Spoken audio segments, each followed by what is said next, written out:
Good morning. It's Friday morning. We're going to read from Acts 16:25 to 34. Now, Paul and Silas, remember, are in prison. About midnight, Paul and Silas were praying and singing hymns to God, and the prisoners were listening to them. And suddenly there was a great earthquake, so that the foundations of the prison were shaken.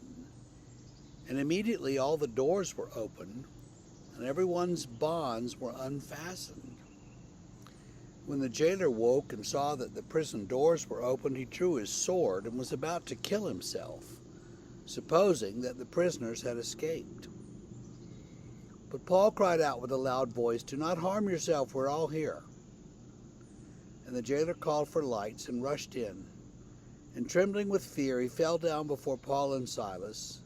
Then he brought them out and said, "Sirs, what must I do to be saved?" They said, "Believe in the Lord Jesus, and you will be saved, you and your household." And they spoke the word of the Lord to him and to all who were in his house. And he took them the same hour of the night and washed their wounds, and he was baptized at once, and he and all his family. Then he brought them up into his house and set food before them, and he rejoiced along with his entire household that he had believed in God. So the Philippian jailer is converted. There's some interesting things about this. First of all, he comes into Paul and Silas and sees that they haven't escaped. You know, this earthquake knocks all the doors open and knocks everybody's handcuffs and stocks off their feet. So all of a sudden, everybody is free to jump up and leave. Everybody in the whole prison.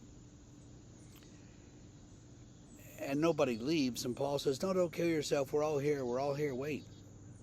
And so the man is stunned that they haven't escaped, and he comes in, and what's the thing out of his mouth? "What must I do to be saved?" Well, so he must have been listening to them singing or something. He knows what they've been saying. He's been thinking about it, and he's been pondering it. And this crisis moment brings him to ask, what do I have to do? The other interesting thing is that 3 times in there it says that the jailer and his entire household were saved.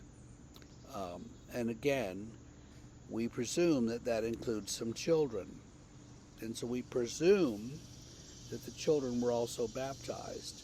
Their father came to faith, and they were included in the family, and they were baptized as well. Oh, some people are going to take issue with that, I know, but that is one of the ways that New Testament scholars have said this must explain why the early church baptized infants. They must have had this experience from the very beginning, and that's why they did it. Now, I don't want to be on baptism all the time. I've been accused of drilling for water even when there's none to be found. I don't want to do that, but I just had to bring that up. So Paul and Silas are in prison. It's midnight, and instead of sleeping, they're singing hymns, praising God. And you're thinking, yeah, but you're in prison. Why aren't you, protesting or sticking it to the man? Why didn't you jump up and at least try to escape? Paul doesn't care. He doesn't care if he's beaten. He doesn't care if he's in prison. He doesn't care. He only cares about proclaiming the gospel of Jesus. Now, I'm not saying we should get ourselves thrown in jail and beaten, but if we only cared about how we proclaim the gospel with our lives, I think we'd have perhaps an easier time with it. You can think about that today. Wonder if that would help. Now, tomorrow's lesson, we're going to read a little bit more into this story, and we're going to see that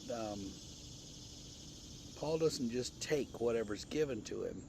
He punches back a little bit at the magistrates, and it's kind of funny. But we'll read that tomorrow. So, have a great Friday, and we will see you Saturday morning.